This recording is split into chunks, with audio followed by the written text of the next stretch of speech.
Good morning, ladies and gentlemen. Thanks very much for coming. Jerry just told me he's very surprised that so many come on a Sunday evening. That would never happen in New York. So be proud. Welcome to Jerry again. Thanks very much for making this wonderful exhibition possible. We are talking today about Louise Bourgeois, obviously. I think about an hour, and then you will have time to ask some questions, and I think that's it. Well, Jerry, you met her in 1980, I think, and did you know anything of her before? Did you see many works of her before? I had seen a few pieces before. Hello? Okay. I'd seen a few pieces of her before I actually met her, but I didn't really know the body of work. I don't think anyone in New York could have really seen a lot of work because she didn't show that much, and the work was quite varied. So I think it was sort of, she had an underground reputation, so to speak. But even those people who knew her didn't really know the totality of what she had been doing. It was virtually impossible to really know. A very often told story for you, perhaps, but it's always interesting to hear that. How did you really meet her? What was the story behind? I was studying art. I was a student, and I was working part-time in a gallery to support myself. And the gallery was showing a lot of artists that I didn't really relate to. So one day the owner of the gallery said, well, why don't you do your own show? And so I organized an exhibition, and I included a work of hers, which is a beautiful pink piece called Coyote, which is similar in form to The Blind Leading the Blind. And so she came to see the piece, and we had a big fight. You had a fight? Why she that? didn't like the way the piece was installed, what it was next to. And she said she wanted to pull the piece out. So I was sort of, here was this little woman, very aggressive, sort of attacking, threatening to pull the piece out. And I was like, wow, surprised. Because I had seen her before, but I didn't have any, really like a... And so, and I understood what she was objecting to, the juxtaposition, but anyway, we went to go to a place called Food, which was this sort of artist co-op that Gordon Monacock and people, so we went to have tea and sort of calmed her down, and then I realized that she was very nervous, that part of her aggressivity was that she was afraid, because she was showing. I think the idea to have a show was sort of traumatic, and the idea of having the work out in the world was really something very, very complicated for her emotionally. So we had tea, we were talking, she was asking a little bit about me, and we were talking about art and this or that, and then we walked back to the gallery, and she fell down, and Soho had cobblestone roads, and I sort of picked her up, because at that point she was like 69, 70 years old. And then she sort of calmed down, and I explained to her why this artist was in the show. It wasn't even my choice. The dealer, we represented him, and the dealer said, you have to have someone from our gallery in this show. So I said, oh, okay. So, and the amazing thing is that through the dealer, who was Australian, we were actually able to sell the piece, which for her was like, she had not really had any really market per se. And it was strange because we had, in this show, I had an incredible Calder from 1942 called The Spider, actually, that's in the Nasher, now in the Nasher collection in Washington. So the curator from the Australian National Gallery, James Mollison, who was putting together this collection, he bought Pollock blue poles that almost brought the government down. He said, I want to reserve the Calder and the Bourgeois. It was very little money at the time. So Max said, well, don't say anything because he'll probably get the Calder and he's not going to buy the Bourgeois. Well, about 2 weeks later, he called and said, I don't want the Calder, I want the Bourgeois. And so Louise was shocked. Everyone was sort of surprised because it was really an important piece. It was called, it's similar to the piece here called The Blind Leading the Blind, but it was painted pink called Coyote. which had nothing to do with the animal, but was an organization for the legalization of prostitutions, and was come off your old tired ethics. And that was where Coyote came from. And so then she invited me to the house, and then that was the first time I had really started to see a lot more work. What did you see at the house? Packed. I mean, she had, works from the 40s intermixed with works from the 60s to what she was marble pieces. I mean, it was like I always said it was like going to like a archaeological dig. I mean, there was just layer upon layer of work in the house, downstairs. And she showed me some drawings, and I said, I want to do a show of the drawings. And then, so little by little, we developed this friendship, and I spent more time with her in the afternoon, and then one day, I had graduated school, and then I worked at another gallery, and she said, I want to come to this gallery, I want you to work with my work. And I said, this is not a good context, da-da-da. And so, anyway, little by little, I ended up working for an afternoon, went into a day, went to 2 days, 3 days, 4 days, and now we're 30 years later, I've continued working with her. Did you work 24 hours a day? Sometimes did you was it a kind of 24 hours job, not in the sense to be there, but to be able to be there, or to be. Mostly it was a 24-hour job, but things were just changing at the time. She never had a studio at that point, so all the work prior, to 1980 was made in her house, and that sort of explains the scale. And things looked incredible in the house, and so she finally had a studio in 1980 in Brooklyn. And that's when she started to able to work in a different way, in a different scale. That's where the cells, she could never have conceived all the cells in a town, a very narrow town. It was like 5-meter wide townhouse, basically. Yeah. Did you sort of organize this big studio for her? Or were you? Yeah, she had just gotten it when I met her, but we were, it was the opportunity then to take all the work from the house and see it. And then she had really, this luck that there was a woman who had been doing some research on her work, Debbie Y, had left the Fogg Art Museum at Harvard and got a job at MoMA. And so that was in '82, where the first time a large body of work was out together. And the art world was also it was just at this point where, when I studied, let's say, Greenberg and very formal was really the main way. The dealers and what was going on critically. It was a very formal thing, and Louise's work was the relationship between abstraction and figuration was really, it was irrelevant. There was no difference to her, really. But I think at that point, with feminism and gay sensibility coming in the art world, and the things were changing in the art world. Louise was just at a certain point where the art world was changing away from very formal way of thinking about making art.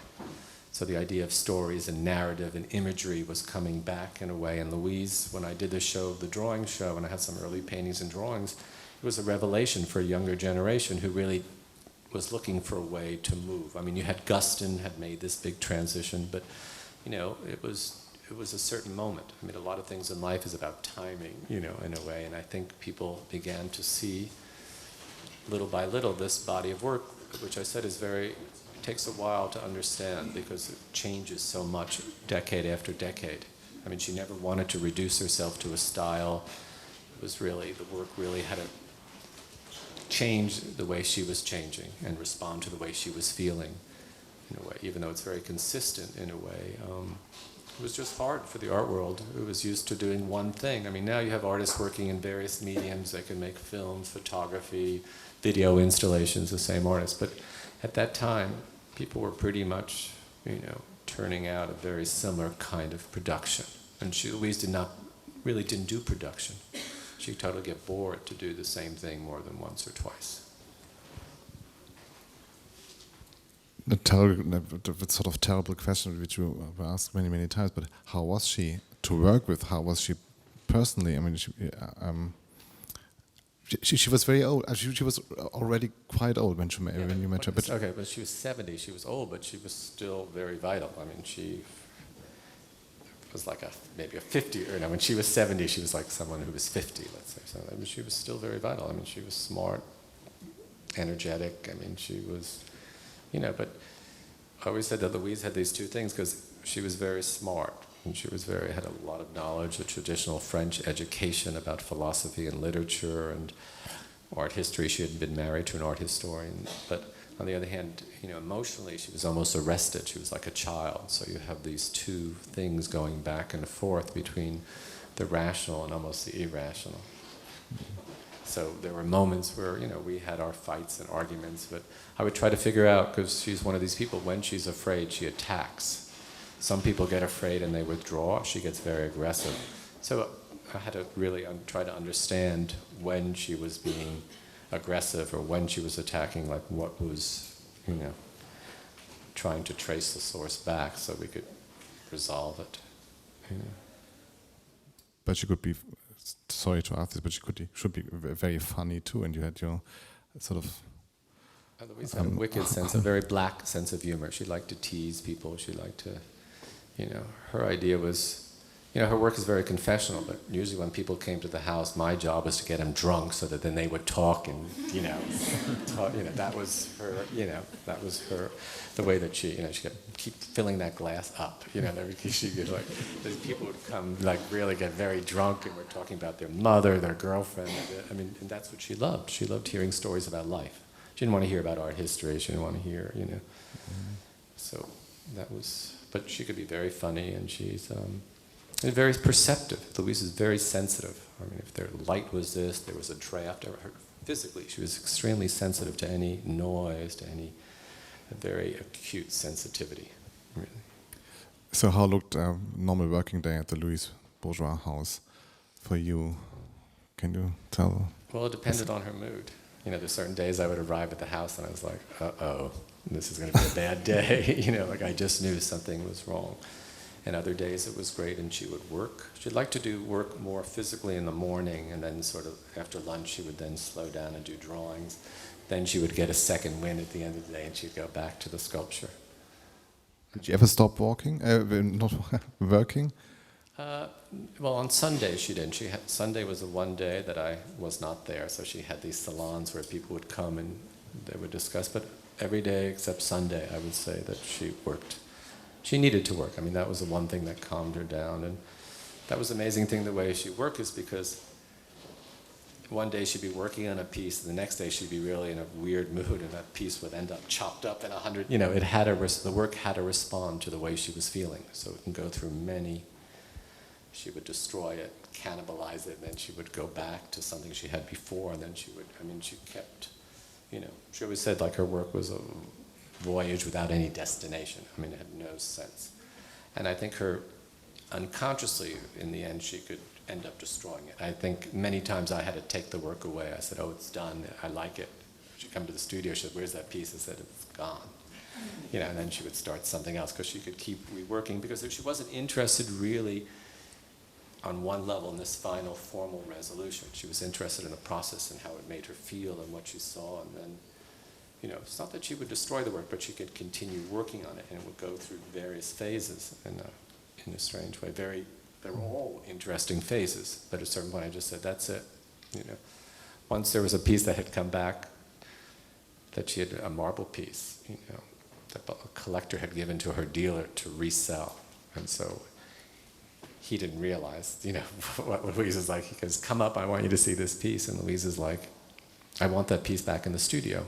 And the dealer says, Louise, I don't own this piece. I have it from the collector. She goes, I don't care. I want the piece back. So she says, I never finished that piece, and I was afraid that she would take this marble piece, and who knows what we would have ended up with. And it was not her piece. So the dealer was like, well, I might have to buy this piece then, because, But, it had to go back to her. And she knew exactly. She looked at it right away, and she knew, just tweaked it a little bit, and it was okay. It was not. I wouldn't let it be a radical transformation. But that's her idea. She could look at a piece and say, "Okay, I want to put a big hole through this now." I was like, "No way! Get another piece of stone." Mm-hmm. Let's talk a bit more about the way from the idea to the work. Did she do drawings and sketches? Or not really. Louise drew a lot. But the drawings really don't correspond one-to-one to sculpture. there may be a drawing she made 30 years before that the form will look like, but it's not a conscious, very rare, is there that sort of connection. Did you do models or? No, there are very little. There's no models. When she did like the turbine hall, those big installations, she had to work with an engineer, and there were models, but no really models at all. It was very intuitive in a strange way.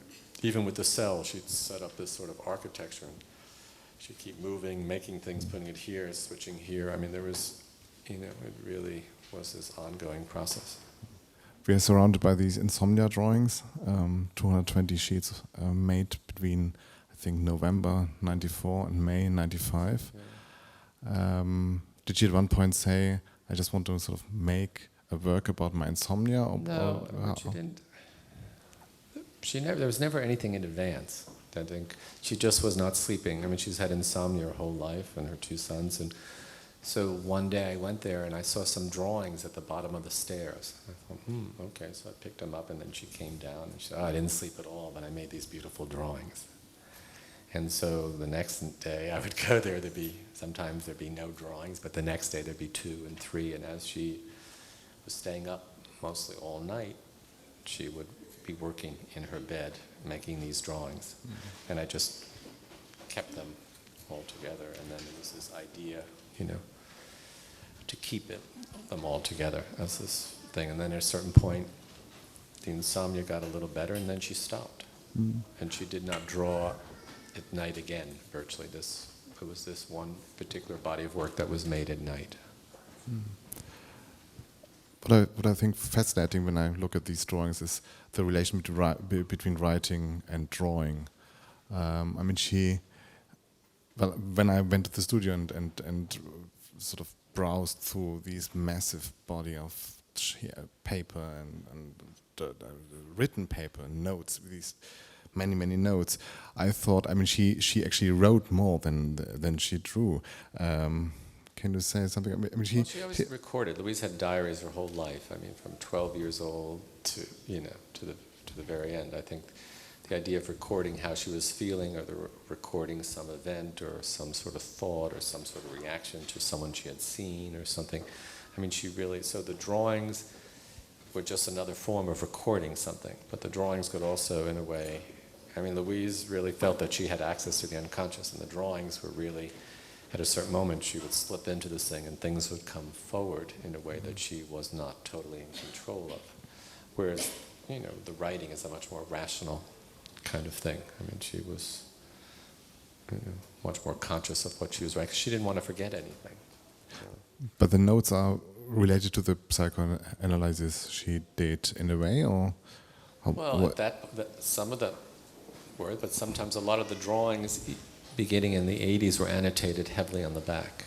Mm. Sometimes she would be explaining the imagery on the back, what it was. She always felt like, Louise felt her works were psychoanalysis, and I think as she started to show more, she thought, all these interpretations are so off, that she wanted to set the record straight as to what it meant to her. So some of the drawings, it's very clear, this is this means this, and I did this, and so you have that. But in other cases, the imagery, she'll look at it and it will trigger something else, and then she'll record that association in a way. And it is this sort of,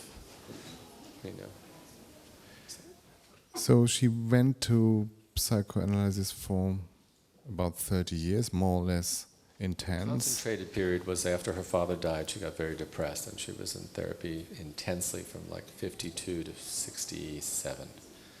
Then she went to Italy and this or that, and then there were breaks, but then when her husband died in 73, she went back again with the same person. So she was in contact, for over 30 years, but sometimes she would go see the therapist once a month, at least according to the diaries we have by the appointments, but it wasn't, the intense therapy was really from 52 to 67.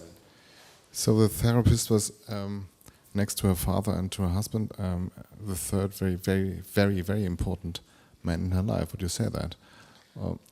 How did his therapy affect her work? Can you say something like that? No, I think it helped a lot. She didn't think it helped as much as I believe that it did in a way. you know, she always said that, you know, when you talk, you could make things up, you could lie, this or that. She thought with a work of art, that was the truth. There was no lying, you know, you talk, you know, it's almost... And I think that she had trouble with, you know, some of the Freudian interpretations and certain of the things he was bringing out, but I think it helped her. I mean, she didn't believe in the talking cure. She thought she had to make a work of art was, you know, was much more helpful to her. I think because she said even making sculpture, it had a certain physicality with the body, which she preferred. Was less totally, you know, intellectual, but it definitely helped her because I see between the drawings and the writings and all that. I think he helped her in a way look at what she had made in a strange way, in her relationship to symbol and symbol formation. I mean, it's sort of.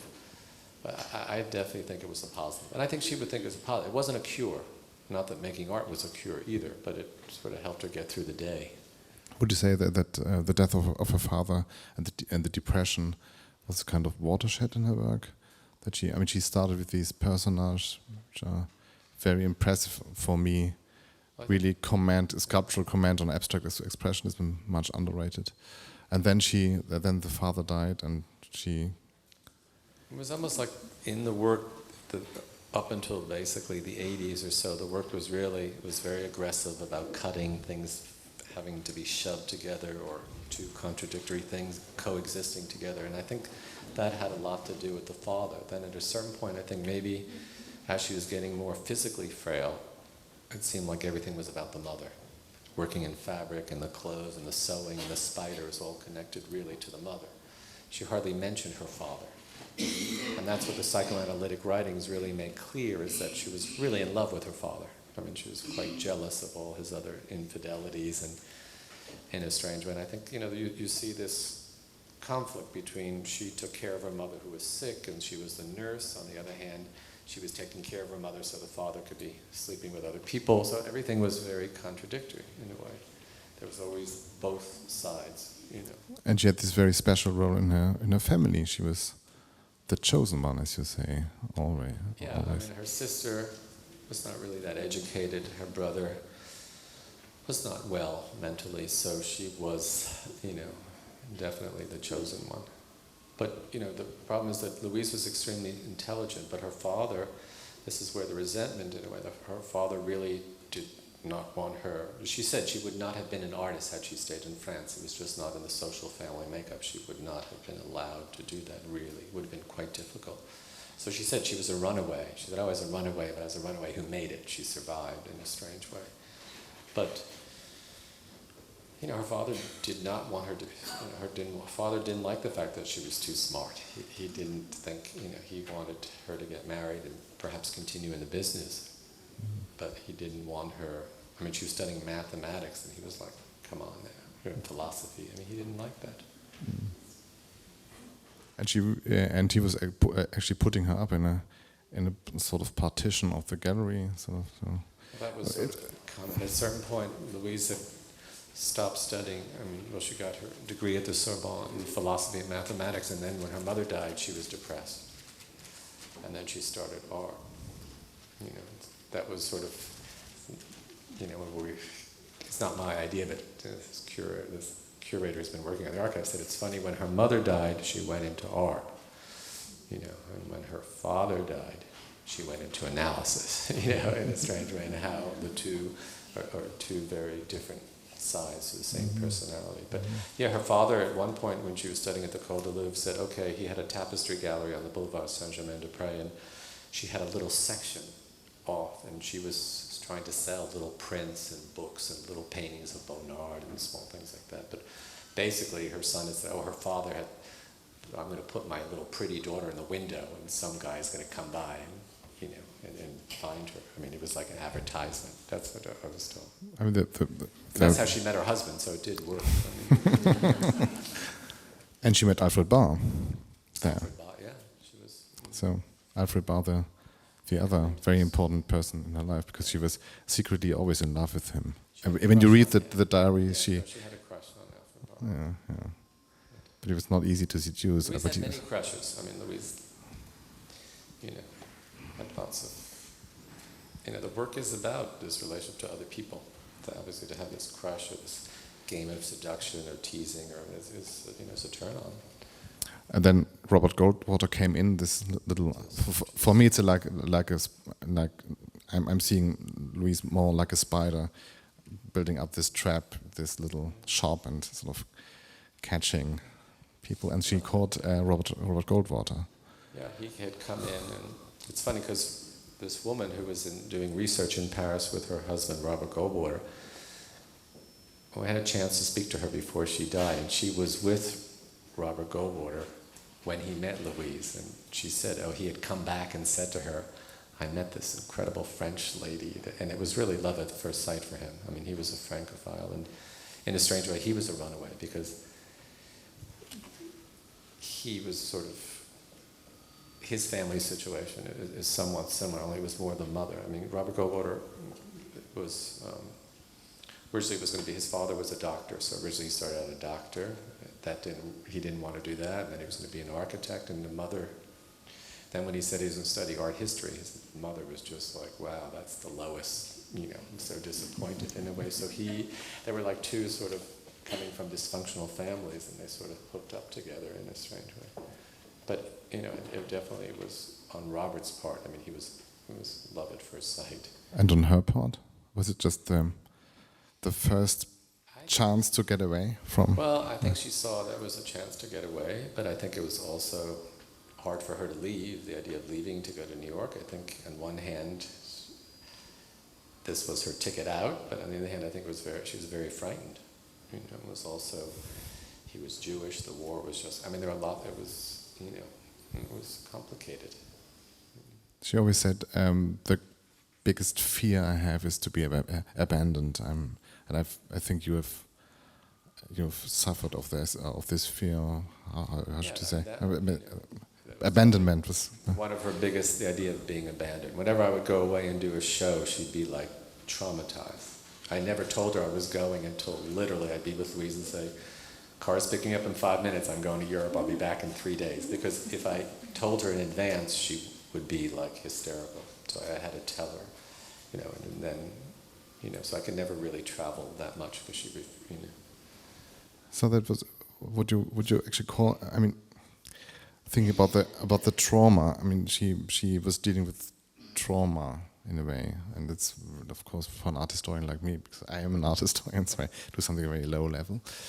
I'm not a psychologist, but would you say that this fear of abandonment is really at the very core, at the very heart of the conflict? Her memory, her fear of losing. She couldn't throw out clothes. That's why she processed all her clothes. And I think that at the end of her life, she wanted to work with a soft material that she could physically handle. But it was also, I've saved all this crap now. I got to put it in a work of art, so it's not. No one's going to come in after I'm dead and take everything to a dumpster. I think she wanted to preserve. She had this. That was also coming out of that same fear of. She had all the letters, she had all her diaries, she retrieved the letters from her father. She was building, all the work is sort of this archive of her whole life, and she wanted to keep every scrap of it. And everything offered a clue to her life, whether it was a little gift someone had brought her, just brought back a certain story. And so I think there was this idea that she needed to record everything, comes out of the same thing, the fear of abandonment, and particularly by, because she's the one who abandoned her family. So it's sort of like a reverse in a strange way. But I think it was, she didn't like being alone in a strange way. She really, when she worked, she liked being alone. But aside from that, I think she'd really, I think it was very painful to be alone. She'd become very anxious. She liked to work alone, but you were there. What did you do? Actually, did you? She was working, and I was working on organizing this, or because I was doing a lot of the or she said, "Oh, I need to get this," or So it's not that you sort of helped her, like. I wasn't a studio assistant. I wasn't, I don't know how to weld. I don't know how to sew. I don't know how to carve more. No, I sort of just. My role was to keep her calm, to get her what she needed, and I would do the shows. I was sort of. Somehow I like to see myself as an editor. I say, okay, I'm going to do this show, and I'm showing this, and she didn't get involved very, she would come to the openings, and then she stopped going to her own openings. She just said, it just didn't do anything. She thought it was a distraction, and it just brought more anxiety. So that was the agreement. She said, I do the work, And I said, you do the work and I take care of everything else. And then I just took the work and then I started organizing shows and do that. She didn't really get that involved. So the most important body of work you were involved in were the cells, I think. Well, that's when she just got the studio and she started working at and then I went back to Italy with her because she didn't, it was hard. She wanted to go back to Italy, but she didn't want to go alone at that point. She was older, and so we went back to Italy, so she started working in the stone quarries again. But the cells were like this big group of work, and then we did a lot of casting. She went back to the foundry. She had no market, so she was not doing any casting or auditioning. She couldn't sell one piece. She didn't want to have 6 of the same piece. I mean, there was just no market, and she had no storage because she lived in a house. So, I sort of went to the foundry and said, at a certain point we needed more work to sort of tell the story. And so then I would take her to the foundry and she would work. She had her own little area in the foundry and she would be retouching the waxes and working and all that. Getting back to the cells, how did these cells come to reality? The studio that she got in Brooklyn was an old sewing factory that then somehow moved to Asia, making blue jeans or something. And there was a lot of craft there. And so Louise started with these walls that were shelves, and she started making these sort of architectural, these hinge panels that made these sort of environmental space. And then she started putting things, because she was clearing out her house, because she finally had a studio, and she was putting things in, and then, at a certain point, let's say up until the 1980s, most of Louise's work was abstract. It maybe had figurative illusions, and there were a few figurative pieces, but it wasn't until she started incorporating objects into her life that were, whether it was her clothes or Shalimar perfume and all that the cells really became a way of housing these things where she was making things and had things from her life that had some sort of symbolic or emotional connection that she needed to make an architecture to contain these things. But prior to that, the work is pretty abstract. I mean, that's what, if you see in a way, even here, then you have this idea of objects from her house, or, that was quite late in the work. And that's the cells really, because as she was showing, even though she didn't go to the shows, but, I would show her pictures, and, when she was working even at the studio, we get into a lot of these spaces, the scale throws things off, because sculpture's about space, and some of these galleries or museums were so big, and her work was this, so I think she wanted to create her own architecture which set the scale for the things she was putting inside. So they do become sort of, regardless of how big the space is, you're entering a world that's pretty much contained, and she set the parameters of this using the cells. And the visitor has always the feeling that one looks in something very private and sort of does something forbidden. Did she count on that? Did she... No, I think most of the cells you are supposed to enter. Of course, they're fragile, but some you could peer in through the window, so you have that idea. And she was interested in the idea of the voyeur appearing, but most of the cells you are supposed to enter and walk. Even the Passage d'Anjou in the next room, she wanted people to walk through and encounter these chambers. Which is unfortunately not possible, because everything begins to sort of... To shake. Yeah, exactly. So that's... You once said that she never really had a public in mind when she worked. So she really worked for herself, or did she? I mean, she was a visual artist. I mean, I always thought that. Well, a thing to think about quite a long time. Is it really true? I mean, she made things to look at, or did she? She made things that gave her knowledge about herself, or that relieved her anxiety. Then, if someone else saw it and they reacted to it, well, that was okay. But the work was not. I mean, she did a performance, like she did. That is, she was quite aware it's a performance. But most of the pieces, it was really a dialogue with herself. And then, when it was shown, that's why she didn't really show so much. She didn't really have the need. It didn't give her anything to show. It didn't add any. It wasn't helping her. To have a show just added more anxiety. It did not relieve any anxiety. So she had no interest in it, really. Why is it that the whole work is so, I wouldn't say diverse, but it's so, has so many faces? It's so, I mean, she got very old. She had a long development. I think if you look at the different chapters of her life, and you look at how she was feeling and what she was doing in her life, you know, the early work to this, I mean, she's not the same person. Her emotional life changed, and the form had to change corresponding as she grew older, as the kids were getting out of the house, as she was, you know, that's sort of even when she got older, she wanted to work with soft material. I think all these sort of formal evolutions came or attached to her emotional life. And she was not she didn't, you know, that's one thing I really got is this idea between art history and art. For her, you know, she was married to an artist, and so they're two separate entities. She always objected that. I mean, Louise knew art history, which she thought, you know, and she had respect for it, but it was a different discipline, and she, you know, didn't like the idea that art history was used to justify this. Like she said, oh, you know, Warhol or Duchamp, let's say Duchamp urinal. She said it's really important, but I don't get anything looking at it. She said, I've seen it once. It's important for history, but it doesn't move her. She's interested in the things that move her visually. So, and she always, this idea of history, you know, was in a way, people really think they developed a style, but you really see the style becomes dated. You know, it's like looking at old photographs of yourself 20 years ago. You think you look hip, but, you know, it becomes dated. And she was not interested in developing a style, or, you know, the work is consistent in the emotional tenor, but the forms have to change. And, you know, why, you know, spend your whole life basically turning out the same product, maybe for money or market, or Louise couldn't do that. Anyway, she literally couldn't, you know, that's why at a certain point the edition, she was resistant to making an edition, because she's like, I don't want to see 6 of these things. She had to retouch the wax, and it's boring. I mean, she didn't get anything out of it.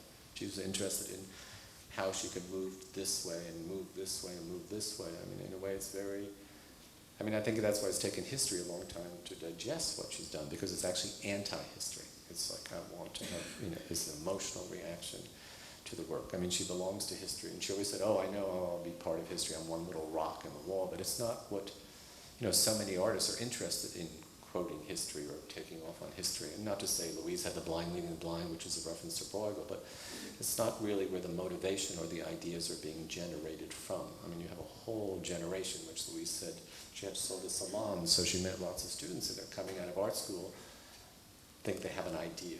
You know, it's not the cure for brain cancer, it's some little idea that's proceeding from an intellectual thing. And she always thought that's sort of not the way, thinks it's backwards in a way.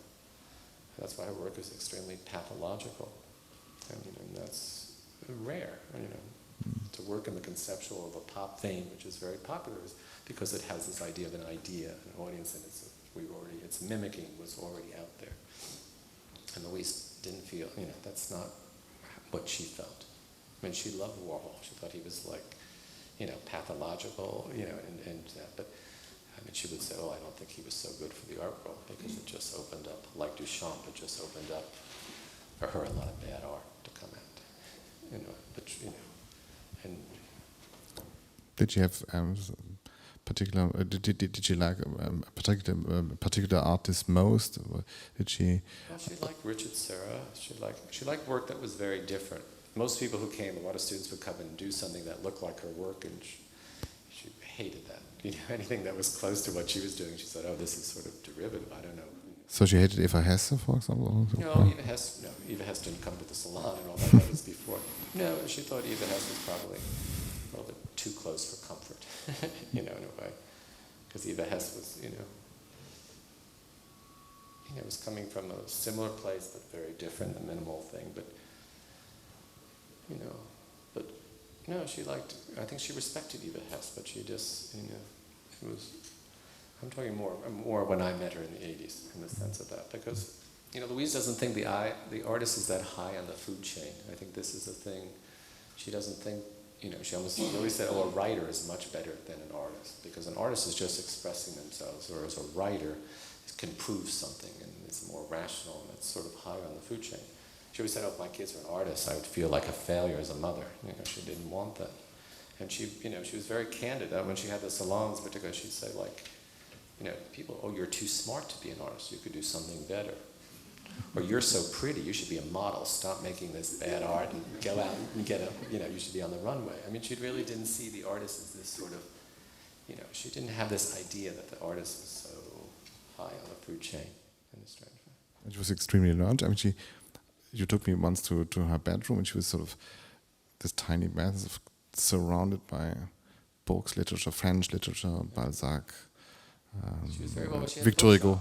I mean, she actually had when she had this little print, even in New York, at a certain point, you see she was very guilty because she wasn't making any money and she was dependent on her husband, and they had 3 kids and all that. So she had this idea that she could that she should go back to a little bit what she had done and have a little bookshop. It was almost like the bookshop was going back to the connection to redoing something that she had done in Paris before and connected to her father. Of course, financially it was a disaster. She didn't sell 1 print, 1 book, nothing.